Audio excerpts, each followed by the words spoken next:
Hello Captain fans! Ito, una sa mga items natin ay sinundo nga ba talaga ni Sir Alden Richards si Ma'am Catherine Bernardo sa airport nung umuwi ito sa Pilipinas galing sa Thailand. Kasi nag-shoot siya doon mga sombreros ng isang shampoo commercial. Ang tanong ng marami ay sinundo ba nila? Kasi marami akong nakita nagpo-post mga sombreros na parang sinundo ni Alden si Kath sa airport. Okay, malalaman nyo mga sombreros isa pa sa mga items natin na pag-uusapan natin ito. Yung sagot nga ni Sir Alden Richards sa kanya mga bashers at sa kanyang mga memes na nakita mga sombreros or nababasa online or sa social media. Ito, sasagutin niya about dun sa performance niya sa NUPH 2024 as a host mga sombreros or isa sa mga main hosts. At ang pangatlo mga sombreros ay si Ma'am Kath, no, kasama ang kanyang pamilya at ang glam team ay tulog na dito sa tapos meron tayong parang bonus na video dito mga sombreros. So may pa-bonus si kasombrero.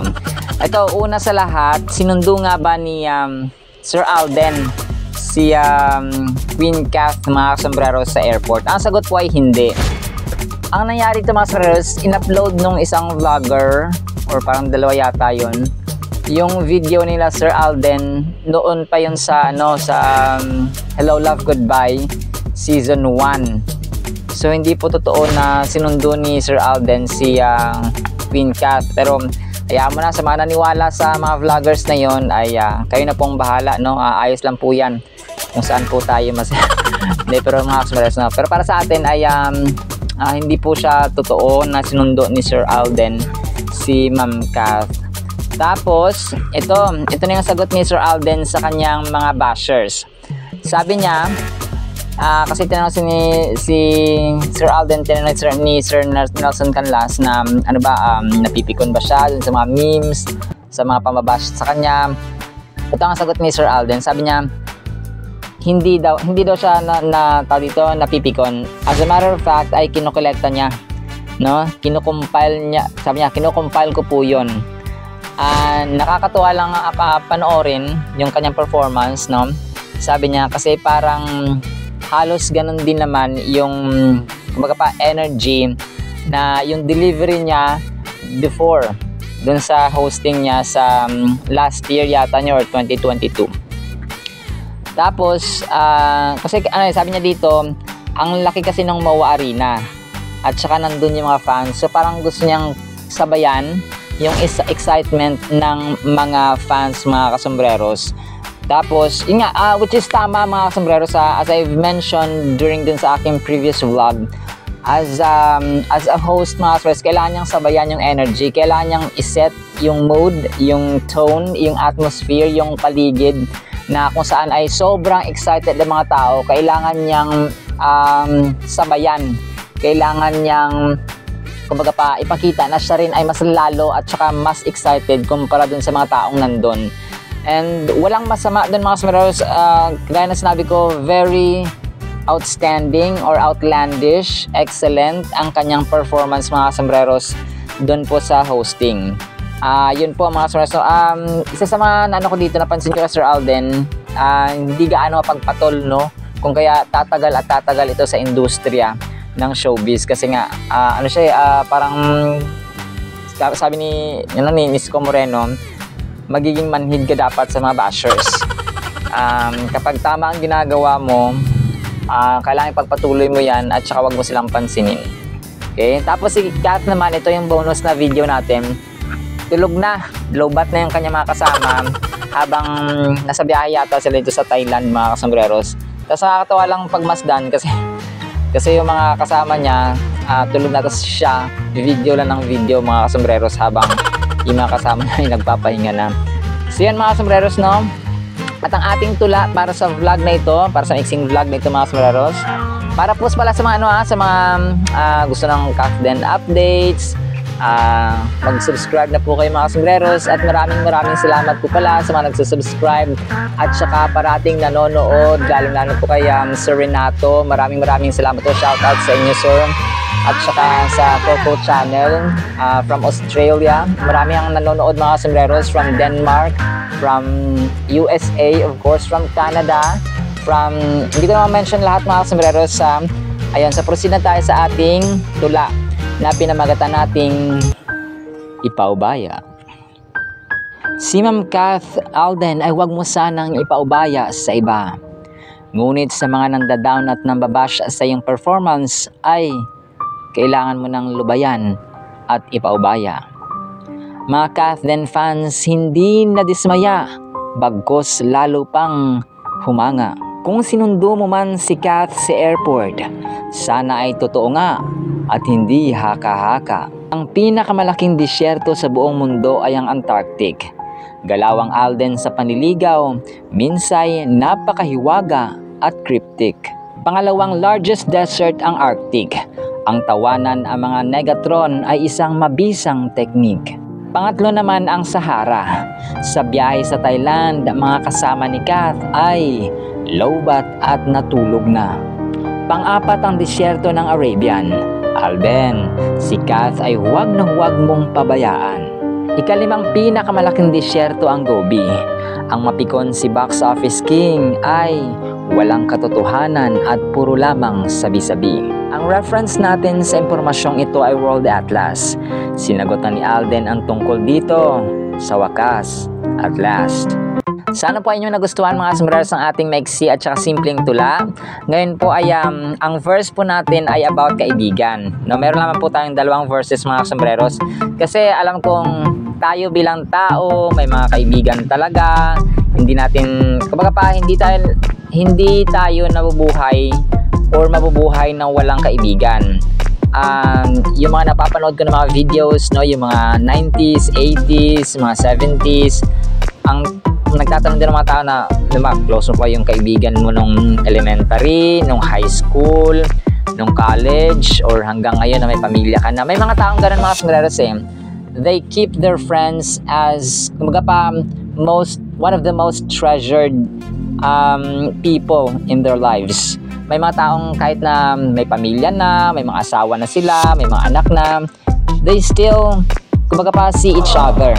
They still bond together. They still go out together mga sombreros. And they call each other. May mga ganong tipo mga sombreros. Kayo, may mga kaibigan din ba kayo na ganon? Na kumbaga pa, classmate mo nung elementary, classmate mo nung high school, nung college, hanggang nagtrabaho kayo, hanggang nagkaroon kayo ng jowa, hanggang nagkaroon ng anak, kinasal, no? May mga ganon mga sombreros na kaibigan.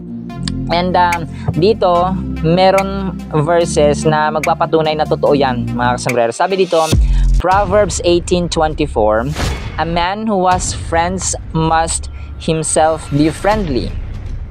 But there is a friend who sticks closer than a brother. O, diba? Tama mga sombreros, no? May mga tao na talagang labis magpahalaga sa friendship. Kasi kumbaga pa nagiging outlet or nagiging, kumbaga pa minsan kapag pagod na pagod ka, pag talagang problemado ka, nagiging outlet mo sila. Kumbaga pa nakaka-vent out ka, nakakapaglabas ka ng sama ng loob, ng problema, ng kwentuhan sa taong kaibigan. Diba? And one of the best things about friendship kapag kinip mo siya mga sombreros ay natetest yun ng time minsan. Natetest ng trials, natetest ng, alam mo yun, may test ang relationship eh. Hindi lang yung family relationship ang natetest or yung mag-asawa, yung kapatid o kaibigan or magjowa. Hindi lang yun. Yung kaibigan, di ba may mga betrayal minsan, may mga traidor na mga kaibigan. So hindi naman lahat. Pero bibihira mga sombreros. In fact, parang bibihira yung mga, kumbaga pa, yung kaibigan na naglalast, kaibigan na tumatagal mga sombreros. Kasi marami ng mga trials, lalo na pag naghiwalay na, nagkalayo na ng mga lugar mga sombreros, nagkakanya-kanya na. Kumbaga pa, isa sa mga pinakamahirap actually na stages ng buhay ng tao. Yung maghiwalay kayo ng kaibigan mo, tapos magkakaroon kayo ng sariling buhay, magkaroon ng sariling pamilya, magkaroon ng sariling mga agenda, mga sariling priority sa buhay. Mahirap po yung mga sombreros, pero hindi mo madideny kapag yung experience nyo noon na close kayo, hindi mo matatanggal yun mga sombreros.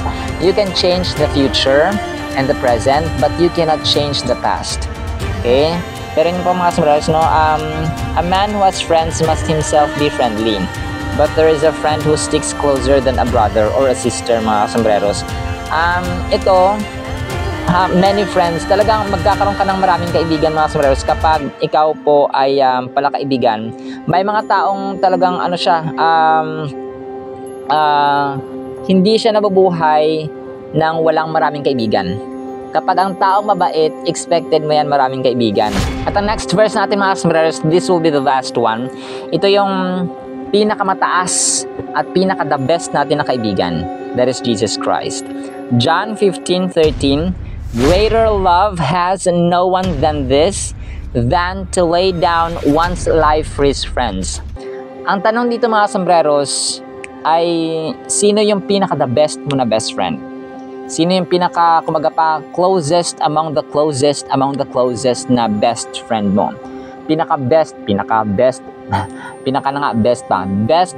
friend mga kasombreros. Tapos, i-multiply natin yan ng million and gazillion times. And that is Jesus Christ. No one can equal His friendship to us. Ito, sabi niya dito, wala nang hihigit pa na kaibigan sa isang tao o sa isang kaibigang inialay niya ang kanyang buhay sa kanyang sarili sa iyo bilang kaibigan.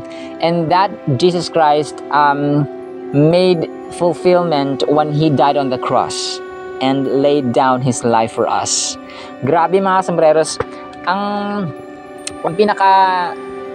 pinaka-sweet, ang pinaka-close, ang pinaka-the best, ang pinaka-perfect na kaibigan na pwede magkaroon tayo mga sombreros is Jesus Christ. Kasi una sa lahat, omnipresent siya. Kahit saan, no? Kahit saan siya nandun. Omniscient, no? Omnipotent, all-knowing, lahat mga kasombreros. Hindi siya, I cannot explain everything in just one sitting. Pero pinaka-the best na kaibigan mga kasombreros is Jesus Christ. Yes, we can have best friends. We can have, BFF. Pero, si Jesus Christ lamang ang pinakamataas at saka tinuturing dapat natin na best friend of all time. Kasi, marami na, ang tao, parang ang tao instrumento lamang ng kung ano yung reflection dapat na character ni Jesus Christ. So kung mabait siya, no, kung humble siya, kung mapagmahal siya, he's a reflection of Jesus Christ. But yung level ng friendship na kayang may offer ni Jesus Christ is incomparable sa level ng humanity, sa level ng mortal being mga kasombreros. So ganun po siya. So, kung kaya yung ating mga kaibigan ay they are a blessing to us from God. And Jesus Christ set an example that your friends must be like this. Kasi ang character ni Jesus Christ, di ba? Humble, mapagmahal. Lahat ng good characters mga sombreros, patient, loving, merciful, kind, gentle. Siyempre sa power naman, walang walang papantay kay Jesus Christ mga sombreros sa power. At saka sa lakas, no? Wala siyang kapantay, wala tayong pwede maipantay sa kanya sa lakas. Pero sa character of good traits mga sombreros, yon ang ating mga kaibigan, tayo ay pwedeng maging example or gawin natin siyang example mga sombreros. Humility at saka loving, saka faithful, saka hopeful mga sombreros. At saka higit sa lahat ay banal mga kasombreros. That is why yung characters niya, yung traits niya, yung ugali niya, kung ano siya ay dapat na siya yung ating greatest and most perfect example mga kasombreros. Tapos ito dito ka talaga mai-in-love sa kanya kasi inialay na niya ang kanyang buhay para sa atin. Finish na, tinapos na niya ang laban. So kung meron man tayong kaibigan, sharing the gospel to our friends is one of the manifestations, one of the expressions, and one of the definitions of love na may papakita natin sa kanila na love natin sila when we share the love of God, the love of Jesus Christ. Because after all, para sa akin, no, nalayo ako sa aking mga kaibigan, pero I still have Jesus Christ, my family, and the people around me. Although heartbreaking talaga mga sombreros kapag nahiwalay ka sa mga kaibigan mo na nakasama mo ng maraming taon, 8 years, 10 years, 5 years, 3 years, masakit, and you have to stay away from them for good. So, kumbaga pa, hindi mo gusto pero kailangan. Hindi mo ginusto pero kailangan kong dumito. And sila nandun. And it's really heartbreaking. And I can relate to that. Pero nga, kahit saan ka mapunta, when you have Jesus Christ, you have everything. And hindi ko naman sinasabi na hindi ka na magkakaroon ng kaibigan, magkakaroon ng friends. Hindi po. Siyempre, magkakaroon pa rin po tayo ng friends mga sombreros sa ibang lugar. Pero yun nga, iba pa rin yung dati. Pero ang punto natin dito ay wala nang higit pa sa friendship at sa ginawa ni Lord Jesus Christ when it comes to pagmamahal at maipakita and express how He loved us so much. Alright? So kung magkakaroon tayo ng pinaka-the best na kaibigan, ayan, siya yun mga sombreros. And yung tao ay just instrument of His character bilang friend mga kasombreros. Nawa po inyong nagustuhan ng ating verse po mga kasombreros. Sa mga nagsasubscribe, maraming salamat po. Sa mga tao nagko-comment, maraming salamat po. And sa overall na mga nagsusubaybay sa ating channel, maraming salamat po. Nawa po ay pagpalain po kayo ng ating may kapal, ng ating Panginoong Jesus. Kasama po ang inyong buong pamilya, ang inyong buong sambahayan mga kasombreros. See you sa next segment and paalam! Paalam po, bye-bye! Bye-bye!